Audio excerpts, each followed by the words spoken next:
If you find yourself constantly watching other hairstyle videos, but then you say, if only I didn't have 2 swoops of hair, but you don't know why your hair is not growing, then you are in the right spot, because in this video, I'm going to be sharing with you 5 different tips as to why you are not retaining hair length, also known as growth. Welcome back to Curlylicious. My name is Averia, and on this channel, I make natural hair content so that you can confidently thrive in your curls, especially if you have low porosity hair. A few months ago, I had to cut off a few inches of my hair due to me not taking heed to these tips I'm going to share with you today. So learn from me and let's retain length together. And if you're here to finally understand as to why you feel like your hair is not growing, also known as length retention, then you're in the right spot. Enough talking, let's go ahead and get into the video. Now let me ask you this. What is your go-to hairstyle when you have no idea what to do with your hair? I'll give you a second. And if you said a slick back bun, give me your hand. This tip is specifically for you. You need to limit the tension that you put on your curls. And that is the first tip, limiting tension on your hair. I'm not telling you to limit your tension hairstyles for fun. I'm telling you this out of experience. Just like you, my slick back bun was literally my go-to hairstyle. I remember back in high school, I would literally slick up my hair as best as I could because that was going to be my hairstyle for the week. But something that I didn't know was I was literally just adding more product buildup on my hair, weighing down my curls, and that was stunting my growth. I would pull back my hair into the tightest bun because the hair had to be sleek, and then I would throw on a scarf every night to ensure that my hair was laid for the next day. But little did I know, that just goes for me to say, just like you, a slick back was literally my go-to hairstyle. I didn't put in leave-in conditioner, no moisture milk, nothing, just dryness and brittle ends. I would also find myself experiencing a lot of breakage when I finally let my hair breathe out of that week-long slick back ponytail. I would even have hair wrapped around the ponytail holder. But let's actually break down what our hair is going through when we're putting that much tension on it. You are putting yourself at risk for thin edges and even traction alopecia. Traction alopecia is a form of acquired hair loss that results in prolonged or repetitive tension on your scalp. And this does not just occur in slick back ponytails or buns. Think of when you get braids. Yes, that can cause tension as well. And I'm just here to put so much stress on this. If you do not limit your tension on your hair, you are literally just putting yourself at risk in the long run. But keep in mind, just because you haven't gone through these symptoms yet, that does not mean that it cannot happen to you. So now you're probably wondering, okay, so if I can't do a slick back ponytail when I'm out of hairstyle ideas, what else can I do? One option is to download the Hair Hub app. Just think of Tinder, but for your hair. Hair Hub is a Black-owned hairstyle app where you can literally filter through all different types of hairstyles and do them.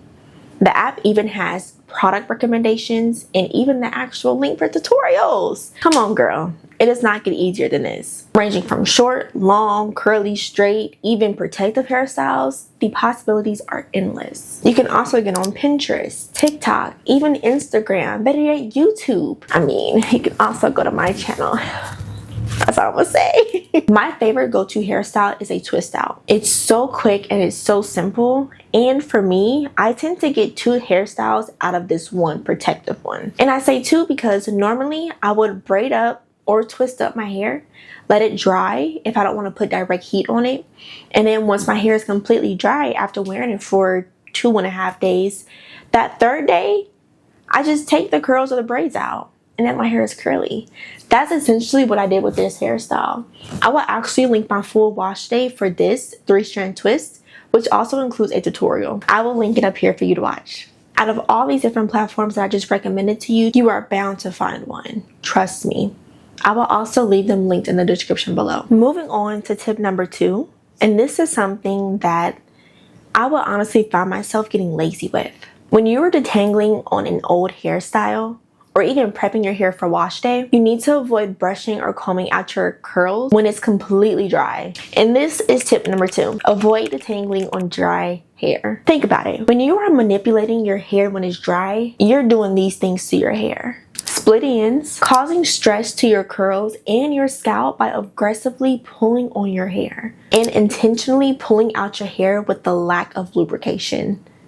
So the next time you sit down and you get ready to detangle or prep your hair for wash day, I'm gonna need you to grab one of these things to detangle your curls with. This can be a hair detangler, a pre-poo, a leave-in conditioner. You can even use a regular conditioner if you don't have a leave-in one. And lastly, the most affordable, water. Also keep in mind that when you are detangling your hair, you're starting from the ends and working your way up to the roots. I would religiously use a hair detangler called Nature Mothers. I have it written down here. It's such a long name. It's the Nature Mothers Tahitian Gardenia Mango Butter Detangler.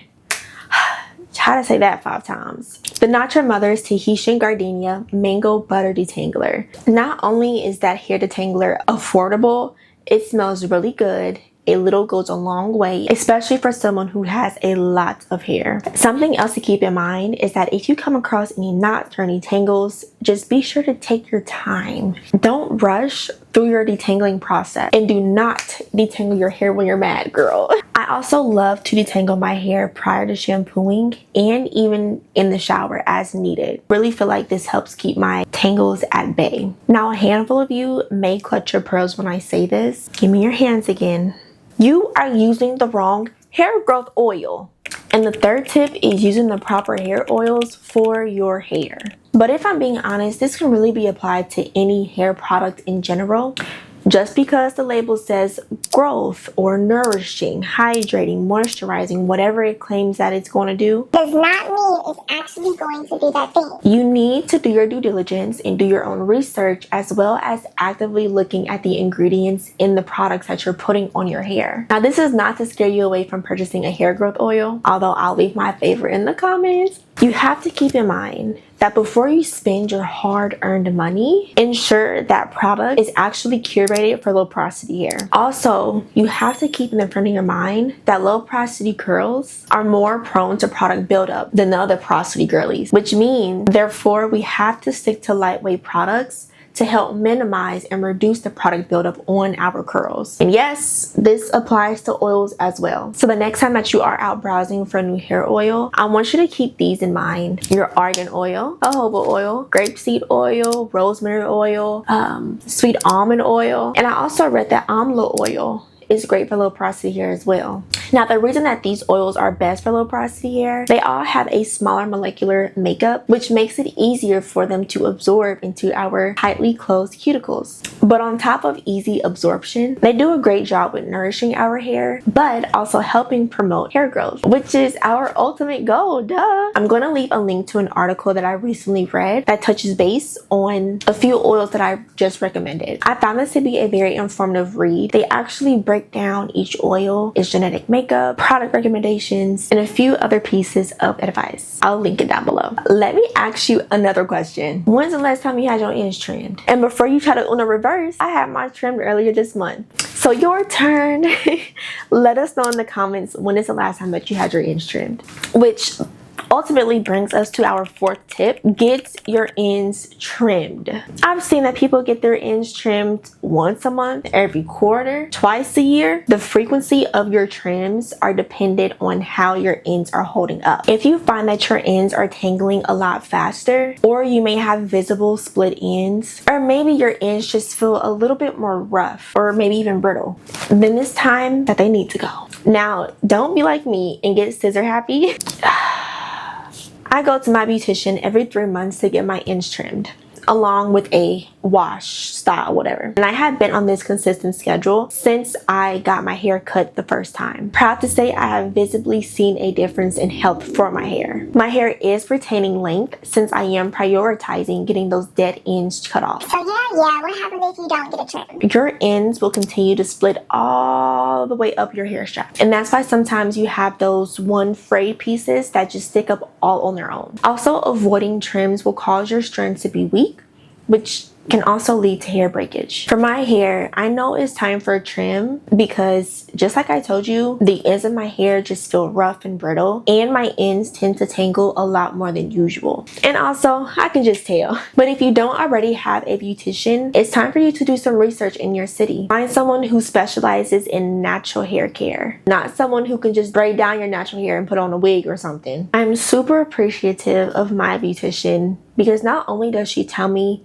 what I need to do for my hair, but she also listens to my hair goals and provides suggestions to support those goals. So please, whoever you choose to play in your head, do your research and homework on them. Whenever I tell someone this tip, they always mention how they've never thought to incorporate this into their wash day. Which would bring us to our fifth and last tip: add a clarifying shampoo to your routine. I will continue to explain about this product until I am blue in the face, but that's because it's so important. The job of a clarifying shampoo is to get rid of all that product buildup, that oil, all that gel and cream and mousse from that slick back bun that you've been having in for the past week, all along with the dirt, the oil, the sweat, everything that has been piling up on your scalp and your strands since last wash day. Is going to allow you to have a clean slate to work with for your next hairstyle. So again, you're probably wondering, so how is this shampoo going to help me retain my hair length? Again, the main job of a clarifying shampoo is to get rid of all the product buildup that is blocking moisture from entering your hair shaft.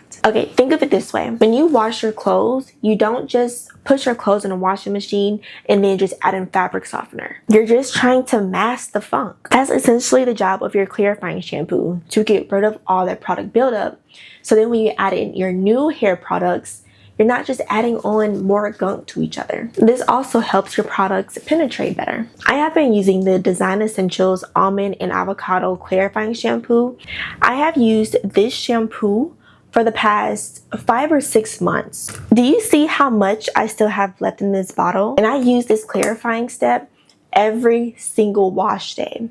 And I roughly shampoo my hair about 2 times a month. This just goes to show that a little goes a long way, especially with this step. My hair never feels too stripped to the point where my hair just feels bleh. Compared to the other clarifying shampoos that I've tried, they have all just left my hair super dry and they're just too harsh for me. Another clarifying step would be a DIY apple cider vinegar clay mask. I actually made a video on how I made it and showing how I applied it to my hair. I'll leave it up here for you. I hope you took some notes and you actually execute and implement these tips into your hair routine. Natural hair requires patience and love. So this is just your friendly reminder to be gentle with your curls. Thank you so much for spending some time with me and learning how you can retain length for your hair. Don't forget to give this video a like so then other natural hair girlies can also find this video so then they can also retain length. Don't forget to subscribe so that you can see all of my other natural hair videos that I drop in the future. Until then, I'll see you guys in the next video. Bye.